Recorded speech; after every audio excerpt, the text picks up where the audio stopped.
Anak ini punya 1 juta dolar saat usianya baru 11 tahun, tapi semua uang itu bukan dari pemberian orang tuanya. Sehari sebelumnya, ia terjatuh dari sepedanya, lalu sebuah mobil menabraknya. Sepedanya hancur, dan saat si pengemudi turun, dia tidak meminta maaf lalu malah menuduh anak itu yang telah merusak mobil. Orang-orang pun mulai berkumpul untuk menonton.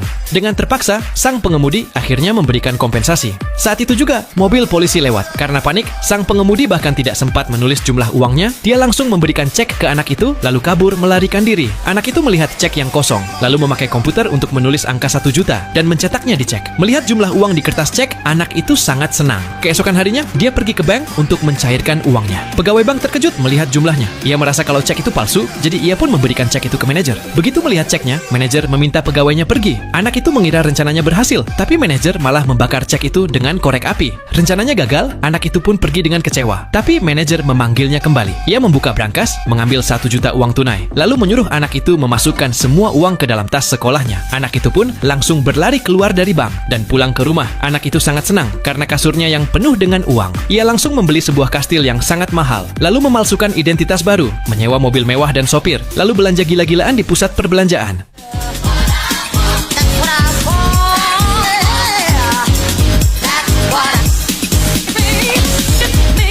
Ia bersikeras makan es krim langsung dari ember yang sangat besar. Villa barunya diubah jadi taman bermain, bahkan ia balapan mobil di dalamnya. Setiap hari, hidupnya penuh kemewahan. Suatu hari, anak itu menggelar pesta di rumahnya. Banyak orang kaya datang, lalu bos datang meminta uang deposit. Anak itu mencoba membayar lewat komputernya, tapi ia baru sadar uangnya hanya tersisa 332 dolar. Hanya dalam 6 hari, entah bagaimana, ia sudah menghabiskan uang 1 juta dolar. Saat ia sedang duduk diam di aula, orang yang telah memberinya cek dan manajer bank datang menemuinya. Mereka meminta uang 1 juta itu dikembalikan. Anak itu hanya bisa mengakui bahwa uangnya sudah habis. Pria itu pun tertawa keras. Ia tak percaya anak itu bisa menghabiskan 1 juta dolar hanya dalam 6 hari. Saat itu, manajer bank menyarankan menjual villa dan anak itu pun langsung kabur. Pada akhirnya, anak itu pulang ke rumah. Keluarganya sudah menyiapkan kue ulang tahun. Saat itu, akhirnya ia sadar bahwa kebersamaan dengan keluarga adalah hal terindah dibanding harta kekayaan. Sekarang pertanyaannya, apa yang akan kamu lakukan jika punya uang 1 juta dolar?